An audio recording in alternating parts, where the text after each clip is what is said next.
आज का टॉपिक है हमारा बुद्धि। तो दोस्तों आज हम बुद्धि का टॉपिक पढ़ेंगे।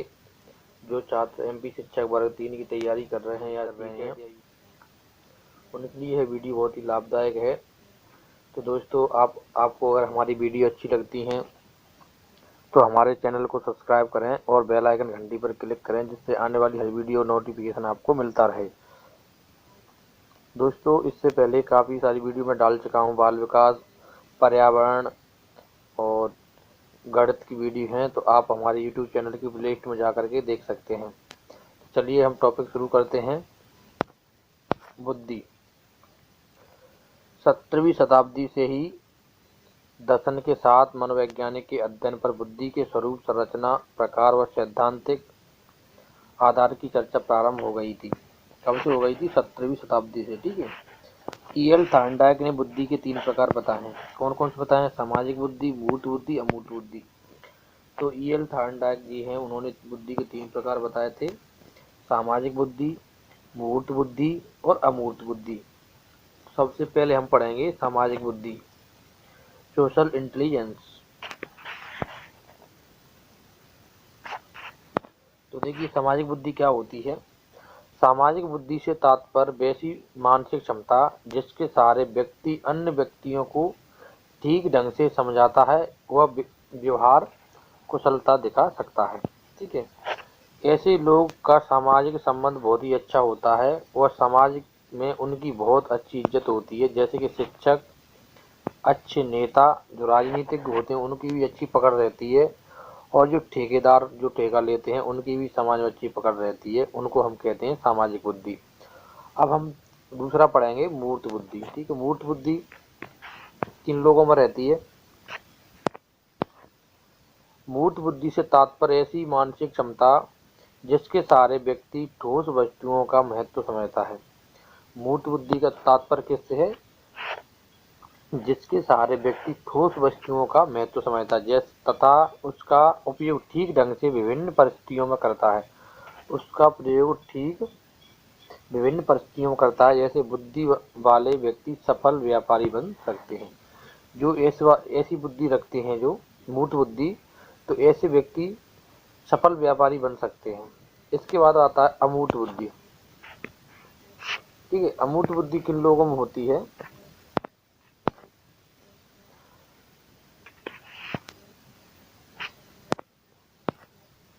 अमूर्त बुद्धि से तात्पर्य ऐसी मानसिक क्षमता जिसके सहारे व्यक्ति शाब्दिक तथा गणितिक संकेतों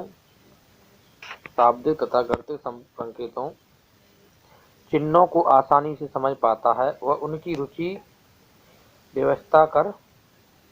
व्याख्या कर पाता है। ऐसे व्यक्ति जिनकी मूर्त बुद्धि अधिक होती है वे सफल कलाकार, गणितज्ञ और पेंटर होते हैं।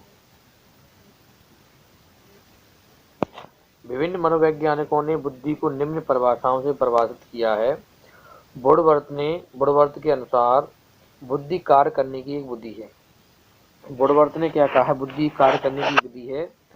बर्ट के अनुसार बुद्धि अच्छी तरह निर्णय करने, समझने एवं तर्क करने की योग्यता है। बकिंघम के अनुसार सीखने की योग्यता ही बुद्धि है। मन के अनुसार नवीन परिस्थितियों को झेलने की मस्तिष्क की नियमितता है। ठीक है। ये मन के अनुसार है। इसके बाद हम पढ़ेंगे ये बुद्धि के सिद्धांतों की ट्रिक है, तो आप इसको स्टेप से कर सकते हैं। बुद्धि के सिद्धांत की क्या ट्रिक दी है, देखिए। 1 2 3 बहुए बैठी समूही गाय, बीने मैन ही डाई केला जाए। तो ये इस तरीका से इसकी ट्रिक है। ये क्रम से 3D सैंपल AB करो विकास, बर्ट गीले से थॉमसन है प्याजे खास। ठीक है। ये ट्रिक दी है। तो देखिए इससे क्या है, सारे सिद्धांत आपको याद हो सकते हैं। ठीक, हम यहाँ से पढ़ेंगे बुद्धि के सिद्धांत। देखिए बुद्धि सिद्धांत कौन कौन से हैं। बुद्धि के अनेक सिद्धांत प्रतिपादित किए गए हैं। क्या है? बुद्धि के अनेक सिद्धांत प्रतिपादित किए गए हैं। बुद्धि के अनेक सिद्धांत प्रतिपादित किए गए जो उनके स्वरूप पर पर्याप्त प्रकाश डालते हैं, उनके प्रमुख सिद्धांत हैं।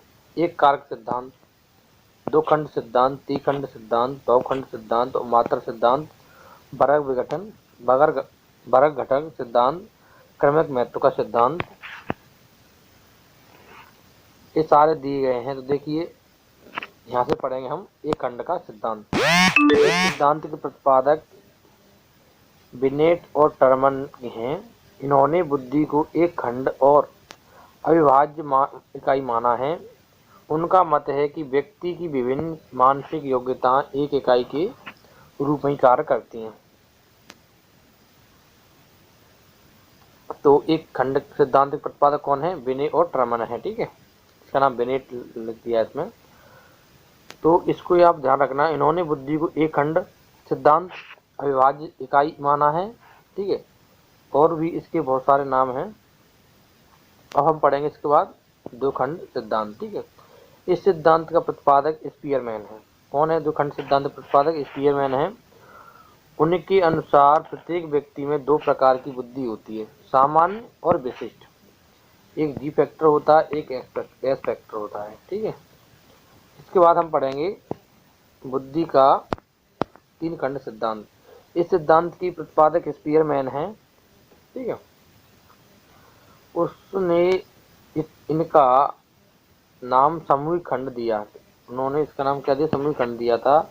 उसने बुद्धि का एक खंड और बनाया। ठीक है, अब आया बहुखंड सिद्धांत। स्पीयरमैन के बुद्धि के बुद्धि के सिद्धांत पर आगे कार्य करके गिलफर्ड ने बहुखंड का सिद्धांत प्रतिपादित किया।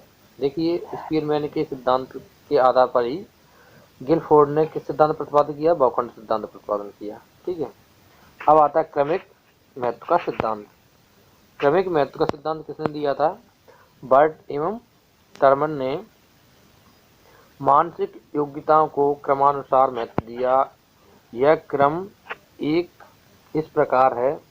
देखिए, सामान्य, स्मरण, चिंतन, तर्क और कल्पना विशेष मानसिक योग्यता है। ठीक है, क्या है? क्रमिक महत्व का सिद्धांत है। क्या है? स्मरण, चिंतन, तर्क, कल्पना विशेष मानसिक योग्यता है। इसके बाद आता है प्रदर्श नमूना सिद्धांत। ठीक है, इसके बाद क्या आएगा? प्रदर्श सिद्धांत। थॉमसन का प्रदर्श का सिद्धांत। ठीक है, तो प्रदर्श का सिद्धांत है। त्रयाम सिद्धांत गिलफोर्ड ने दिया था। ठीक है, इस सिद्धांत में गिलफोर्ड में 1967 में डिब्बे के आकार का एक मॉडल प्रस्तुत किया गया, जिसे बुद्धि संरचना मॉडल कहते हैं। इस मॉडल में मूल रूप से 120 कोष बताए। तो आज का ये टॉपिक हमारा यहीं पे खत्म होता है। थैंक यू, धन्यवाद।